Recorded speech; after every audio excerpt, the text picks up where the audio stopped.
I believe I've unmuted. This is coming through. Yep, you're good. Alan, are we all good in the back room? Okay. Great. Thank you so much for coming. That was a wonderful introduction. I'm really excited to be back here. I talked up at the Hill a couple of years ago. I gave a different presentation more about my own research as a PhD student. Today I'm going to be tackling something a little different.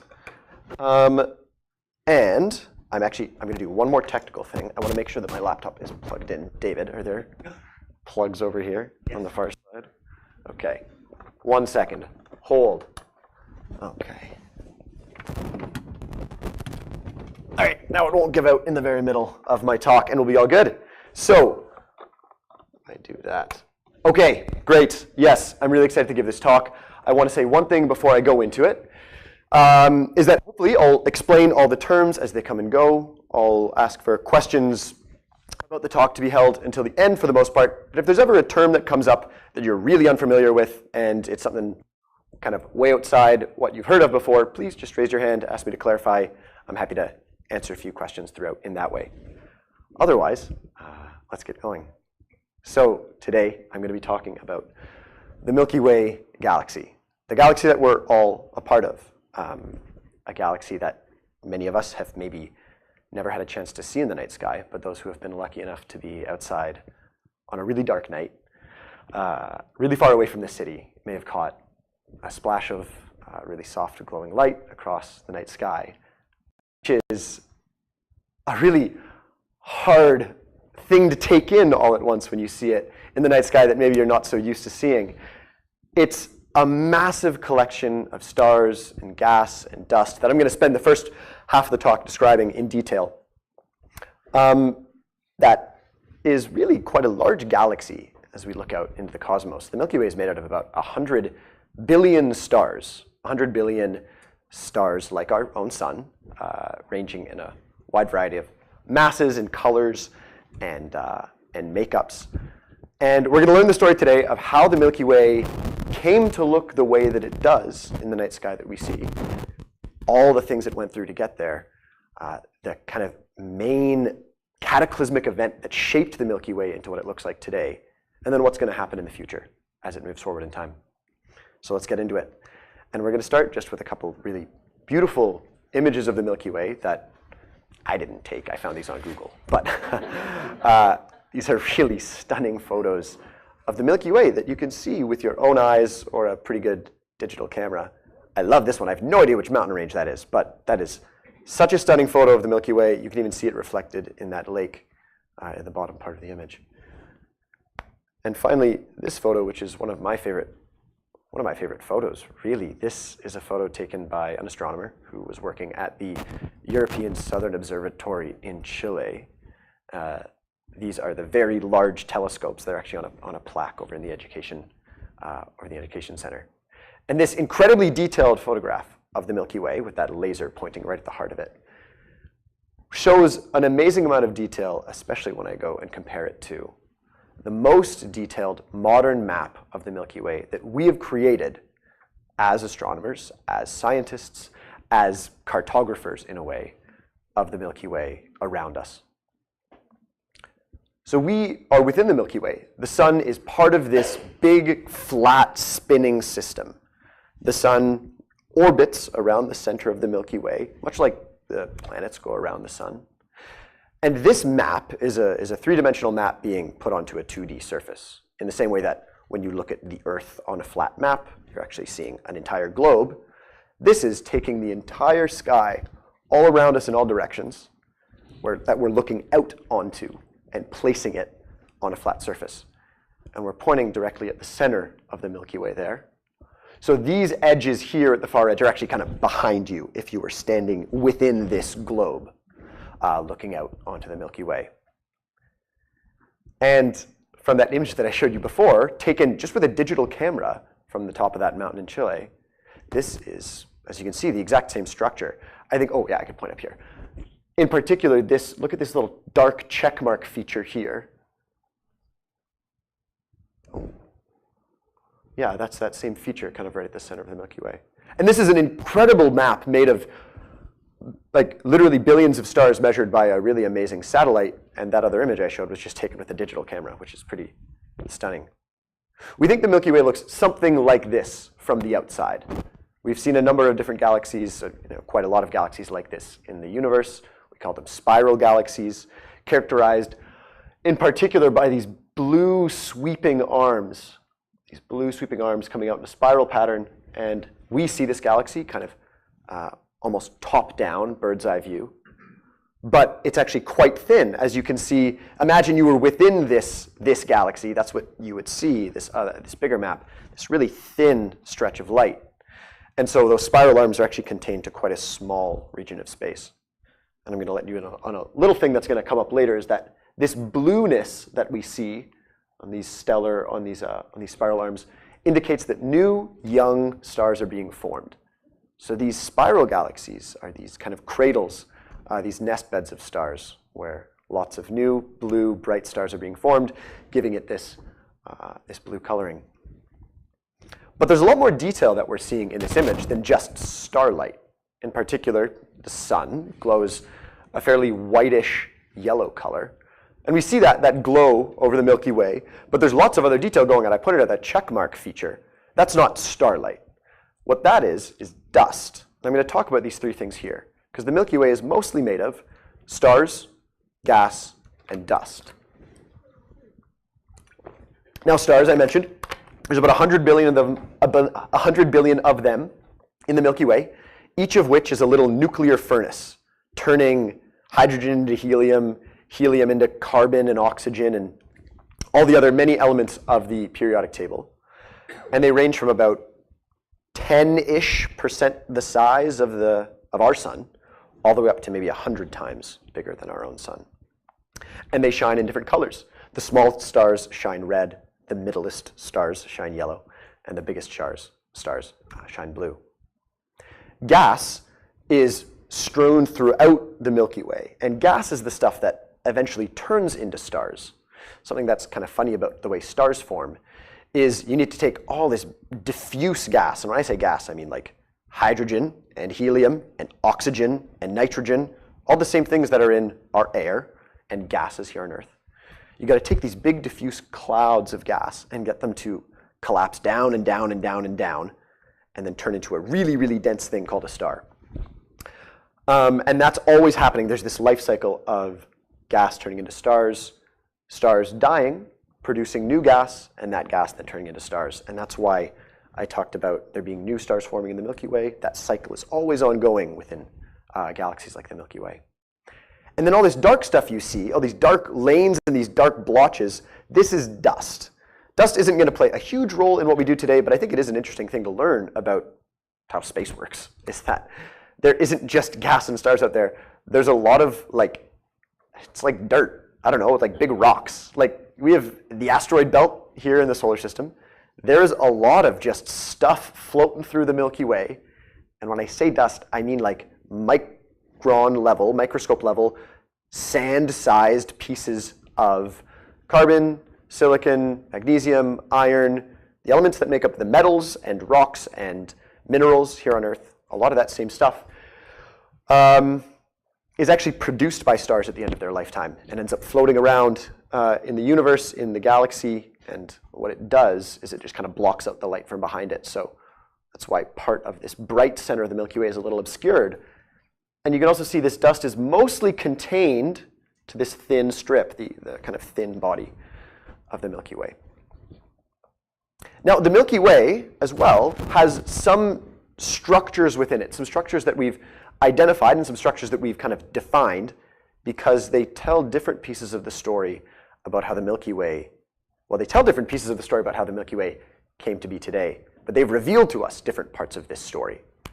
This is a kind of basic makeup map of a disk galaxy. I'm going to describe these different features and then show you where they all are in our own Milky Way. So a disk galaxy, or these spiral galaxies like the Milky Way, have usually a central region filled with a kind of yellow light where not a lot of new stars are forming. These are typically old stars. And they're kind of yellowish and reddish stars. And that's called the bulge, and sometimes also called the bar. It's this kind of spheroidal shape in the middle of the Milky Way. Then there's this thin kind of main body where all the spiral arms are, and this is called the galactic plane.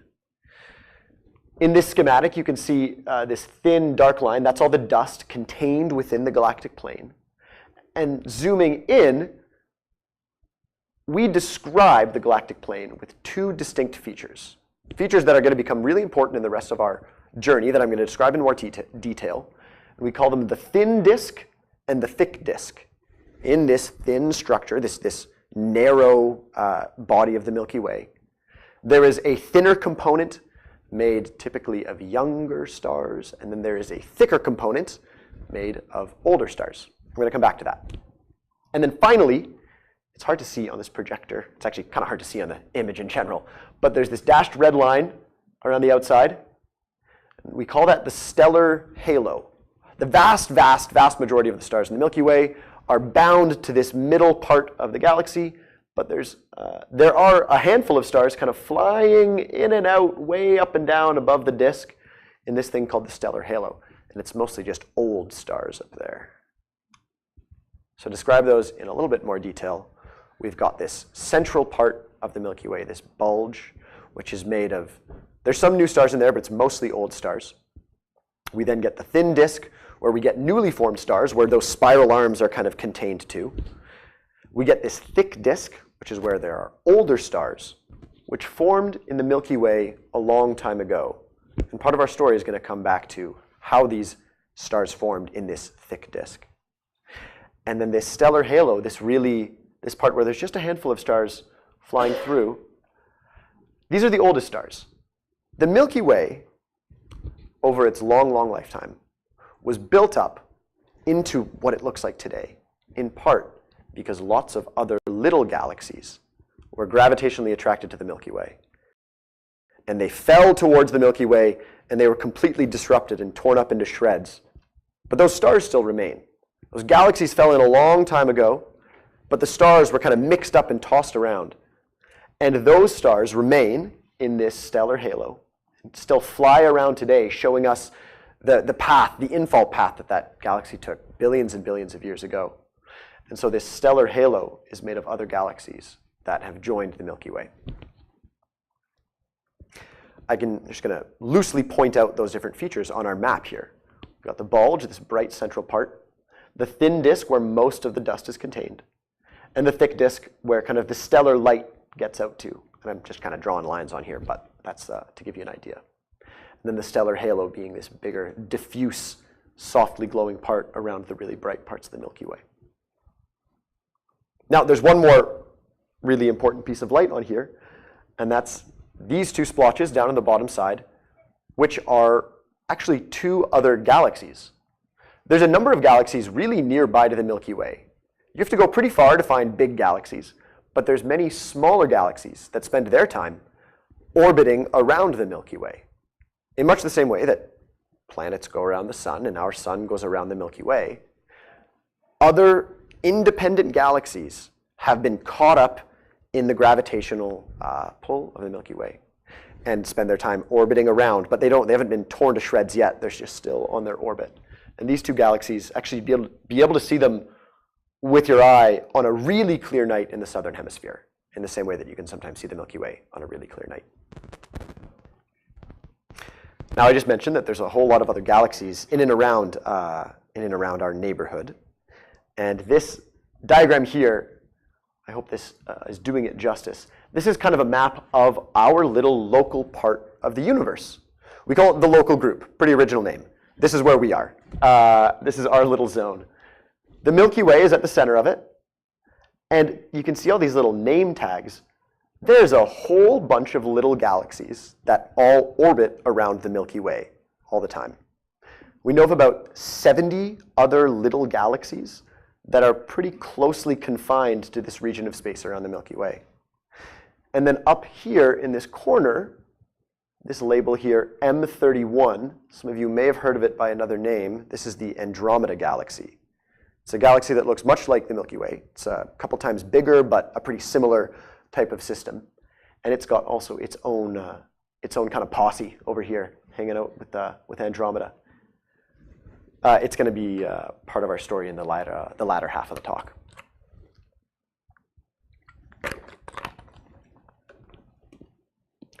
This is a couple small images of some of these galaxies that orbit the Milky Way.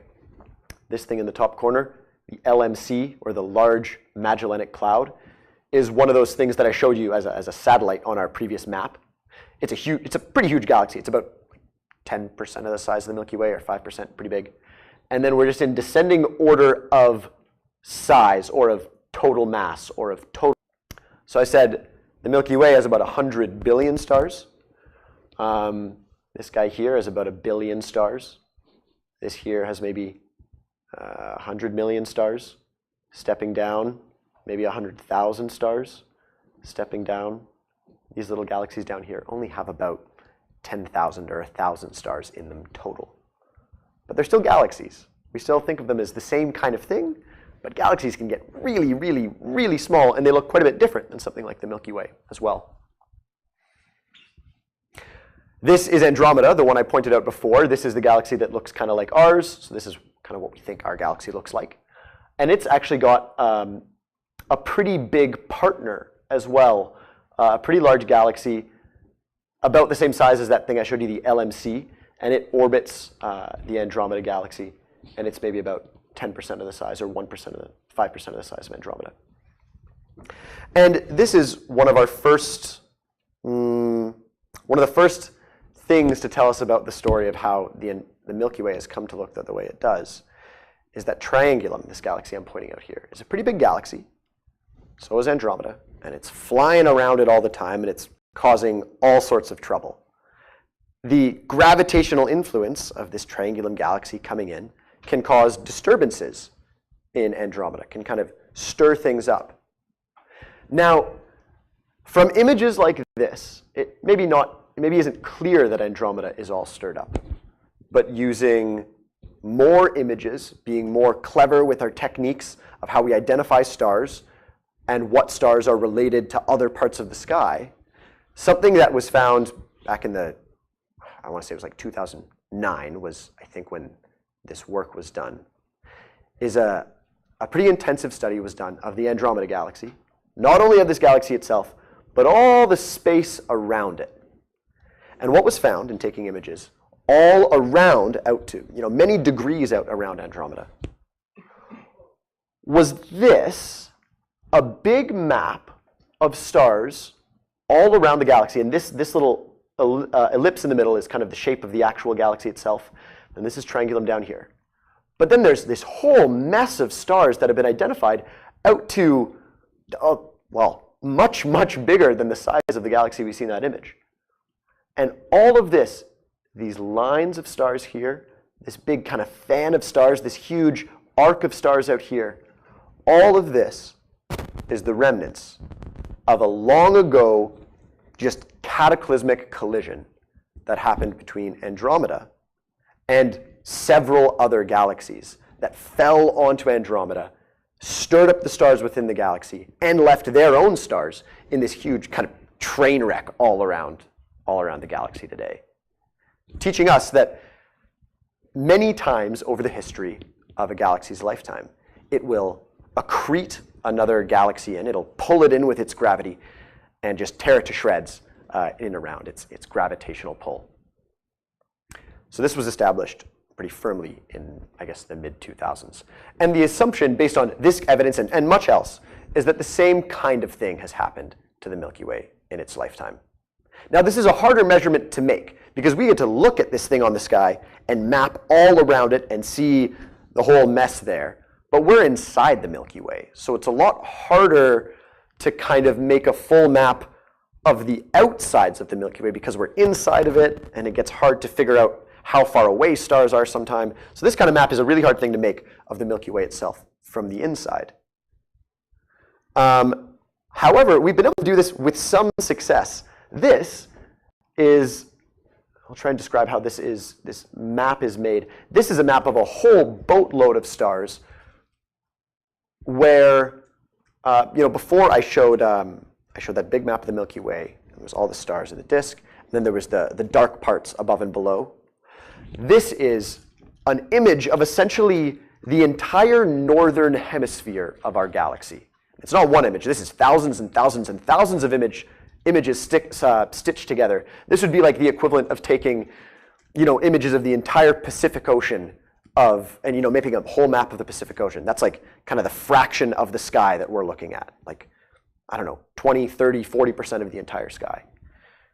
And by making maps of how many stars are in each image, or kind of in each part of each image, and making a crude measurement of how far away those stars were, this huge sweep of stars, these two kind of prongs coming out, going from red over here through to green, through to blue, is evidence for a galaxy that's actually getting torn to pieces by our Milky Way right now.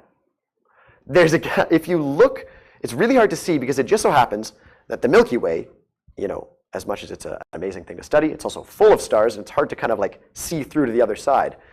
There's another galaxy right on the far side of our disk and stretching up and into the northern hemisphere and down into the southern hemisphere that's being stretched apart by the Milky Way's mass and gravity at this very moment. It's called the Sagittarius dwarf galaxy.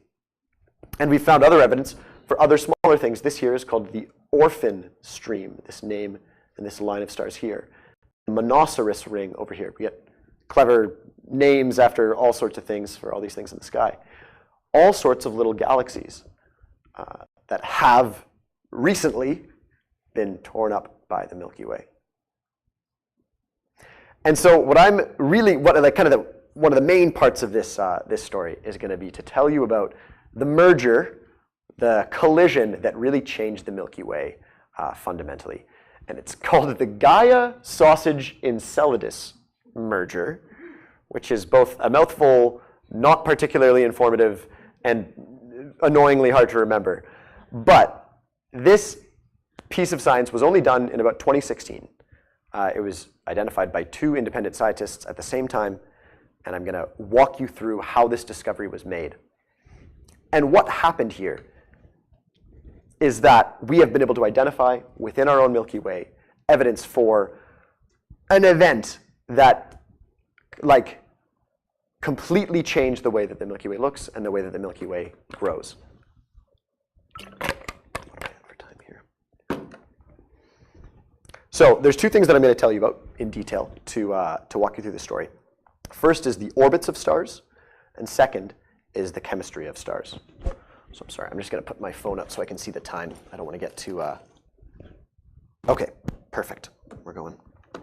The orbits of stars and the chemistry of stars. So first, here's just a little schematic of two different ways that stars can go around a galaxy like the Milky Way. They have fun names. One is called an azimuthal orbit, and that's an orbit that basically means in our Milky Way galaxy, the star is going around in a circle. That's an azimuthal orbit.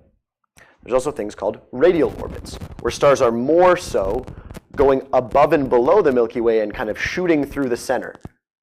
Most of the stars are confined to azimuthal orbits, but some are going way up and above the disk and coming back down into it. It might even kind of come up here and come back down, like an hourglass shape. Sorry, there's a bit of static here. These measurements were made by this telescope called the Gaia telescope, which is why that big laundry list name had the word Gaia in it, which was a really fantastic telescope that was in space, that was just shut down earlier this year. It measured the orbits of a billion stars around the Milky Way. I'm also now going to tell you a little bit about something called stellar chemistry. I told you before that gas in the Milky Way is made of all sorts of different elements: helium, oxygen, even iron. And stars, in their little nuclear furnaces, create these heavy elements. They create them in the very center of the star. But when stars die, when stars pass away, those elements are able to escape and float out into the universe, and then become part of a cloud that eventually forms a bunch of new stars. And so when I say chemistry in stars, the first stars ever formed only out of hydrogen. They were just made of hydrogen, and then they made heavier elements. And then when those elements were spit back into the universe, new stars formed. But those stars then formed with more elements in them. They weren't just hydrogen. They also then had some oxygen and some iron inside them, because the stars before them made elements that then joined new stars. And so we can think of the amount of heavy elements, or the amount of metals in stars, as a bit of a proxy for their age. Stars with very few elements other than hydrogen can be thought of chemically immature or young. They were born in a place and time where there weren't many other elements already floating around. And stars filled with other elements, filled with iron and calcium and zinc and all sorts of stuff, they were born in metal-rich environments, environments that had matured, that had already created a whole bunch of new stuff. And so these are younger stars. They formed more recently. This is a pretty scientific diagram that I'm going to break down into pieces, because it's the most important part to this story. So I'm going to go one piece at a time to build up our evidence here. This Gaia telescope I told you about measured the orbits of a whole bunch of stars. And for all those stars, what's being plotted on the y-axis is how azimuthal they are, how much that orbit goes in a circle. What's being plotted on the x-axis is their radial part of their orbit, how much it's kind of diving in and out of the Milky Way. These are the metal poor stars. The ones that I have said are chemically immature or really, really old. They were born a long time ago in a more pristine time of the universe. Messy pattern, nothing super clear to see here. It's just a big blob. Some of the stars are in a circle. Some of the stars are more diving in and out of the Milky Way. It's kind of a big mess. These metal medium stars, these kind of medium-age stars, aren't really orbiting in a circle at all.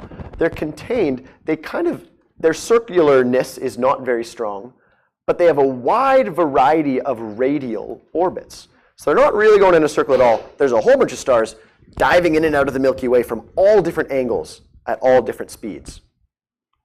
And then the metal-rich stars, the new stars, the ones that have been born recently, they do have this feature of kind of diving in and out of the Milky Way. But now there's this blob up here at 200 kilometers per second, this big blob for the circular orbits. 200 kilometers per second is about how fast the Milky Way spins. These are the stars that were born in the Milky Way and born as part of this disk, this spiral that spins around. So bringing it all together, the oldest stars orbit in all sorts of different directions.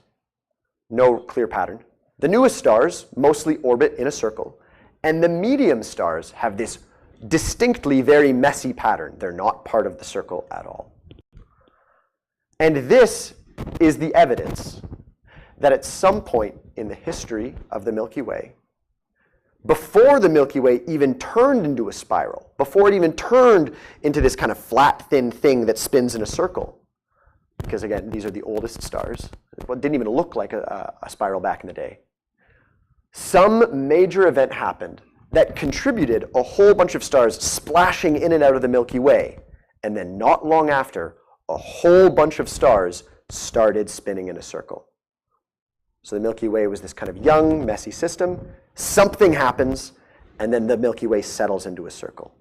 And this something is described as a sausage because on this plot, yeah, it just kind of looks like a bit of a long blob.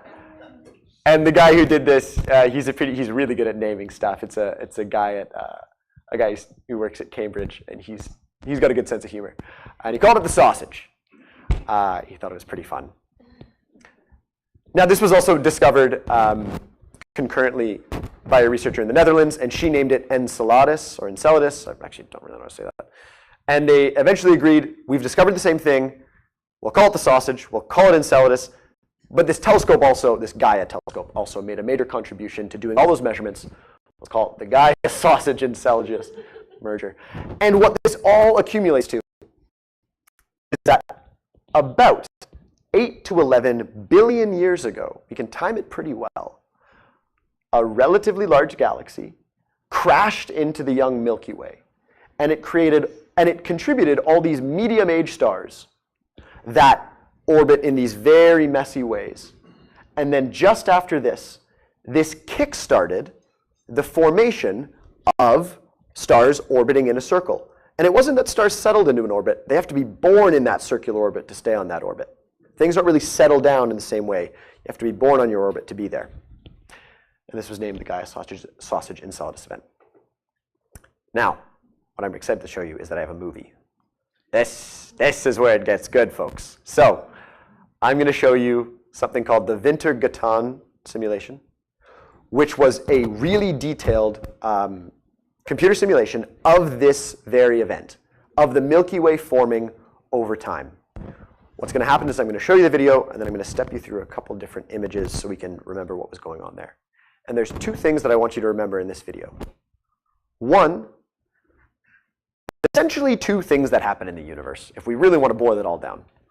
Gravity pulls things together. The force of gravity, which we mostly understand, but I mean, fundamentally, why does that happen? Who knows?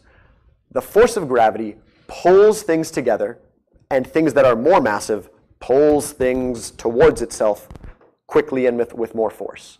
Smaller things are able to pull things, are able to pull mass towards it, but they will also inevitably fall towards the most massive thing around them. And then, the second thing that happens in the universe is something I'm going to call feedback. It's the idea that there's processes, things like the formation of a star, which gives off light, which gives off energy, which gives off kind of a wave of electrons and a wave of photons that streams out into the universe, that carries energy and heat with it, that actually allow things to be pushed further apart. But then gravity is able to pull them back together. But then some energetic event happens that pushes things apart, and gravity pulls it back together. And that's kind of the balance in the universe that's always at play. So we're going to watch this simulation. It's about 2 minutes. Unfortunately, there's no soundtrack. And then we're going to talk about it a bit more. So this is going to start off with ignore this thing, dark matter. We're not going to talk about dark matter today. I'm sorry. I can answer questions about it later, but it's not as important to our story. But you're going to see gas in blue, stars in kind of in white, and then iron, these metals, all these chemicals in green showing up in different parts of the simulation. It's going to start by this big cloud of stuff spreading out, and then things are going to start to happen. I'm just going to let you all watch.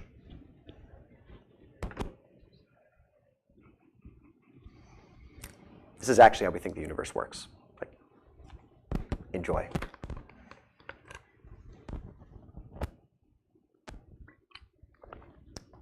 So that's where in our simulation, the Milky Way has begun to form, but it's early in its infancy. It doesn't really look like it does today.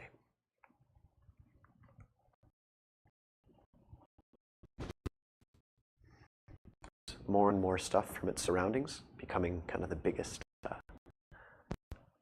galaxy on the playground. Yeah, kind of things merging, becoming one galaxy.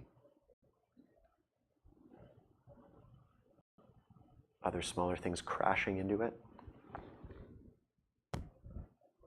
And here comes the Gaia Sausage Enceladus event, the last major merger of the Milky Way. And it's going to crash down into it and really twist things up. And now, start to watch as the spiral shape that we know of the Milky Way starts to take shape.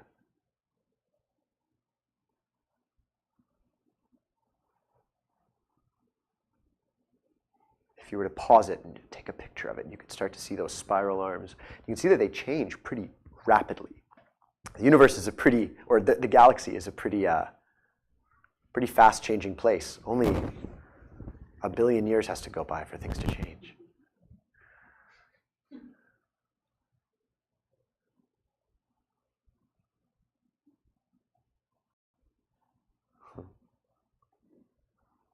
Now it really is, something that looks like the Milky Way does today, spinning really quickly, really regularly.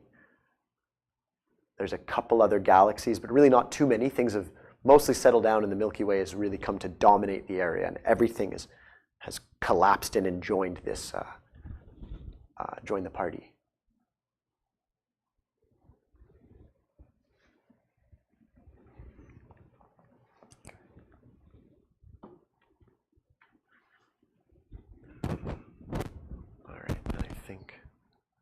going to stop in just a second here. Yeah, there we go.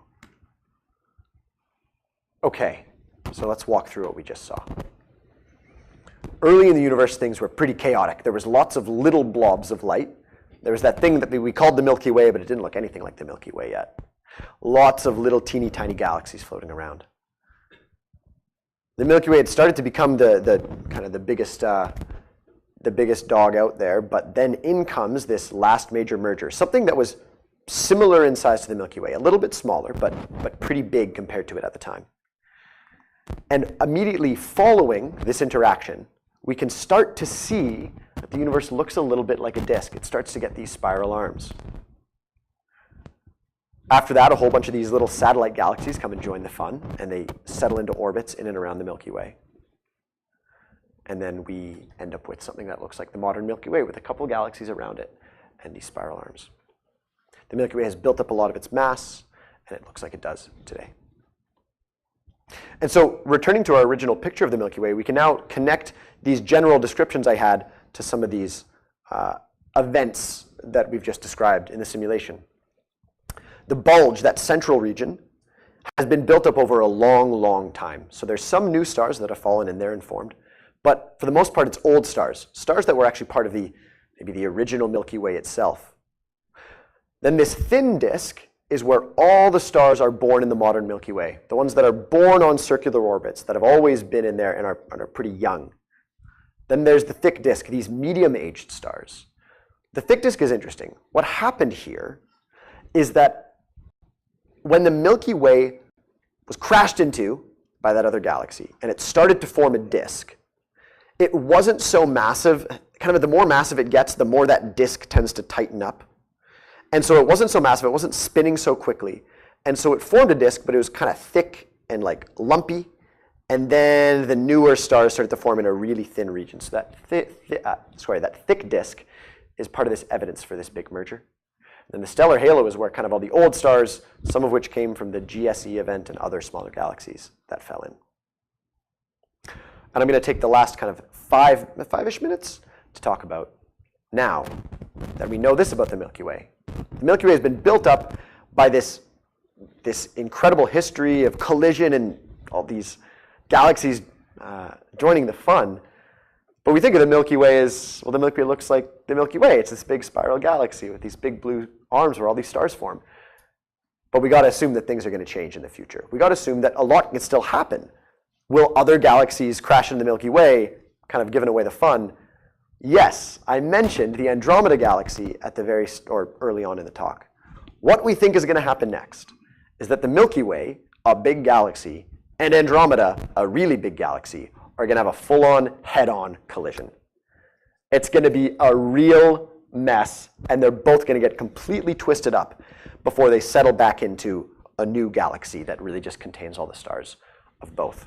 I'm going to show you another quick simulation, and this time I'm not going to show you any gas, any dust, any dark matter, none of that. This is actually just going to show you individual stars, and there's actually a blinking yellow light, which is our sun, which just gives you a little thing to anchor yourself to throughout. So what's being shown is this first galaxy in the foreground. This is the Milky Way, made of a bunch of little point stars that are all orbiting in the disk. Here is the sun right there. In the distance, we have Andromeda and Triangulum, the galaxy I mentioned before. And immediately, Triangulum kind of gets whipped up by Andromeda and starts spraying some of its stars out. It's also kind of warped Andromeda a little bit. And now these two galaxies are on a real crash course with each other.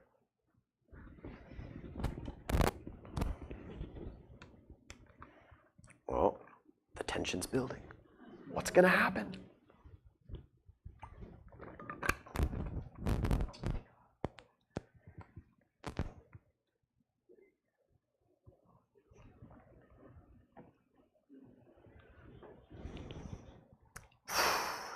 There you go. And remember that map I showed you of just Andromeda itself? It kind of looks like this. All those faint, diffuse features around Andromeda.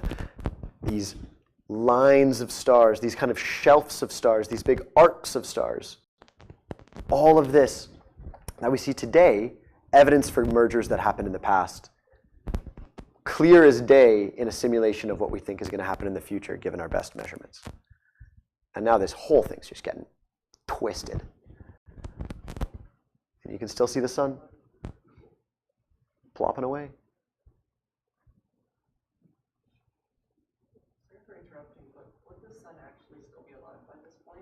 And then this is happening past the red giant phases of its lifespan? I think it's going to happen in about 3.5, 4 billion years. So the sun, depending on how well we know the mass, should still be around. Yeah. I'm going to show a timeline in a second, but okay, there's that.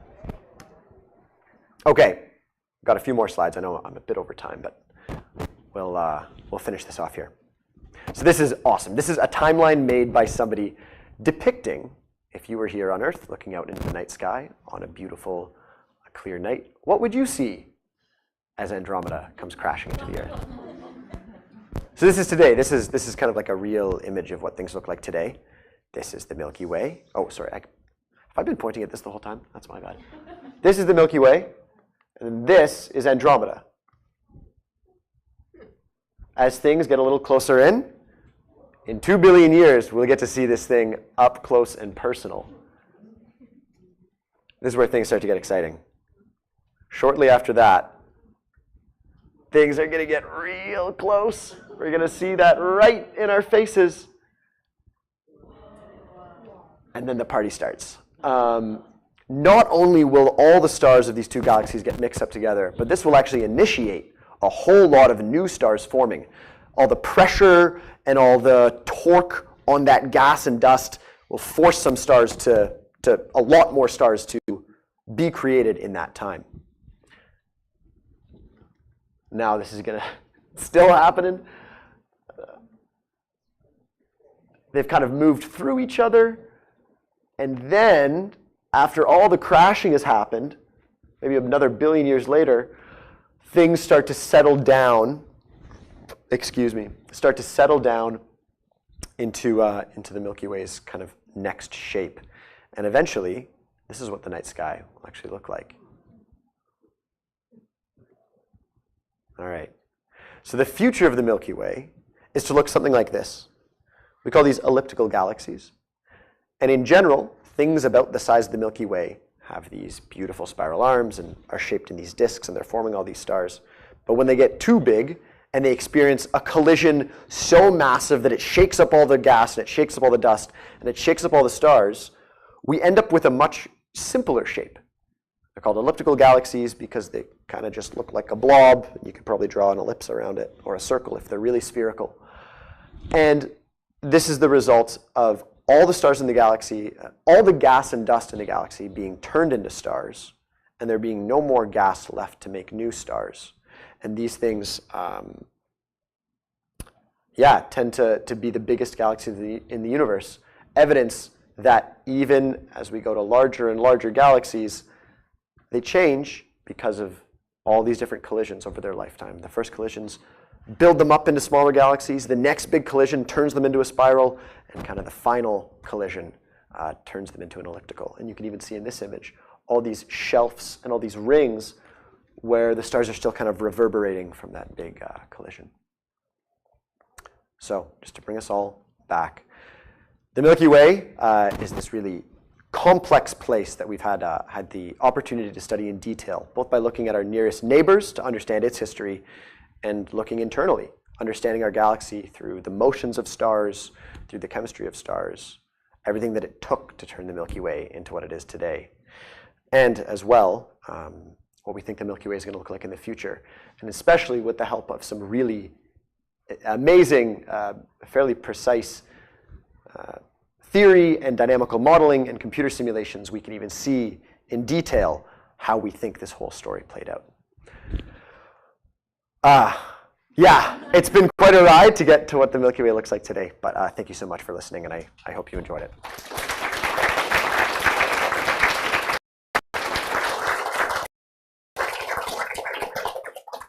Okay, great. I know there was, because of the technical difficulties, we're a little later, but we still got 10 minutes. So I'm happy to take questions, and if I forget to, please remind me to repeat it into the mic so it can be heard. Nathan. So intergotten simulation, I'm Yeah. really curious how they set up the starting conditions for those. How do you regress back in time and extrapolate that far into the past to get things to set up to like, I presume that was a simulation, so you just set up starting conditions and let it run. Yeah, okay. How do you set it up to end up so accurately how it turned out today? It's a really good question, and actually it's going to take me a minute or two to answer it because there's a lot of detail there.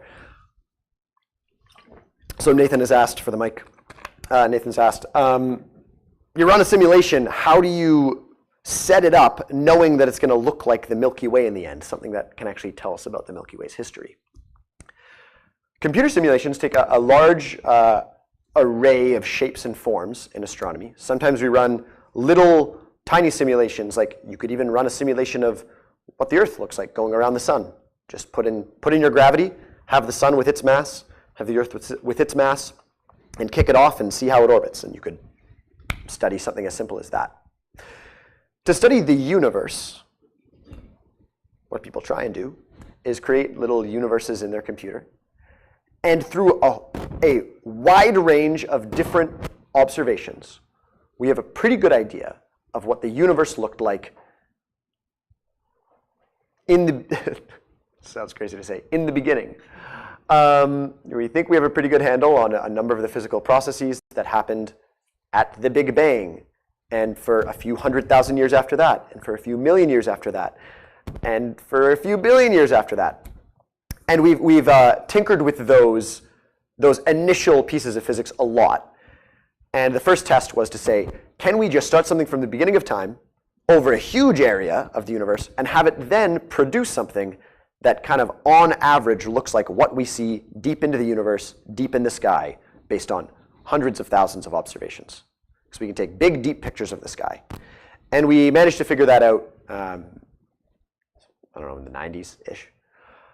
What you can then do is run a big old computer simulation with hundreds of thousands of galaxies in it and find one that at the end of the day ended up looking kind of like the Milky Way. And you have to run this big simulation. You kind of have limited resources, limited amount of computing power. So you run a big simulation with kind of low resolution mode on. So you're not using too many computer resources. And then you find a galaxy that looks like the Milky Way. And then you go back in time to the beginning of the simulation and you identify what pieces of that simulation turned into the Milky Way. And then you zoom in. You focus on that region of the simulation with all your resources, with all your computing power. And you let that now run through to the present day with such high detail that you can see spiral arms in this thing that looks like the Milky Way in the end. So you can do that for one galaxy, or you can do that for a whole bunch of different galaxies in different simulations. And we've then kind of settled into the different properties and parameters that end up producing a Milky Way. And through that, you can study how something that the size and shape and color and mass of the Milky Way comes to be in quite a bit of detail. Okay, and we still have plenty of time for lots of questions. Any questions that you have? Yes? I'm assuming the Earth is not so like I know on the giant scale, clouds like crashing into each other, change each other's work. I'm assuming like the small galaxies that are like orbiting the other galaxies, they go up and hook up with the other galaxies. Everything would be jumbled around. So when all other solar systems would like the planets get like attached to other stars, and the stars are orbiting things, but like planets like smash together and like get destroyed or is the scale happening on such an enormous level that it just doesn't really matter. It just happens like, so slowly. That's a fantastic question. I'm going to repeat that back again. The question is, this is going to be a really messy process when the Milky Way and the Andromeda galaxy crash into each other. Will stars, in that process, will stars crash into each other? Will other planets crash into each other? Will our Earth start orbiting some other star? We think the answer is no. Amazingly, in this collision between a galaxy made of 100 billion stars and another galaxy made of a couple 100 billion stars, we don't suspect that any individual stars will crash into each other.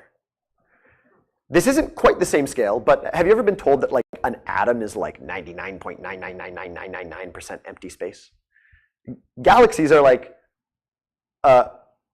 galaxies are made of stars. There is a lot of empty space between those stars, a shocking amount of empty space. Our nearest star is a couple light years away. Our star itself is like on the scale of hundreds of, is it like 100,000 kilometers is the radius of the sun, or something like 10,000 kilometers? One light second. Okay. The sun is 1 light second. There you go. Thanks, Dennis. The sun is 1 light second across, and the nearest star is 1 light year away. So the distance between stars is the difference between a second and a year. It's a big number. And so when the Milky Way and the Andromeda crash into each other, as much as all the gravity is going to spin things up and send them in different directions, probably nothing's going to, like the probability of any star running into another star is extraordinarily low. And so the fact that the Earth is so close to the sun with respect to any other star means that it's very likely, unless something pretty unique happens, is that it's going to just keep on orbiting the sun as we go. Yeah. Yes?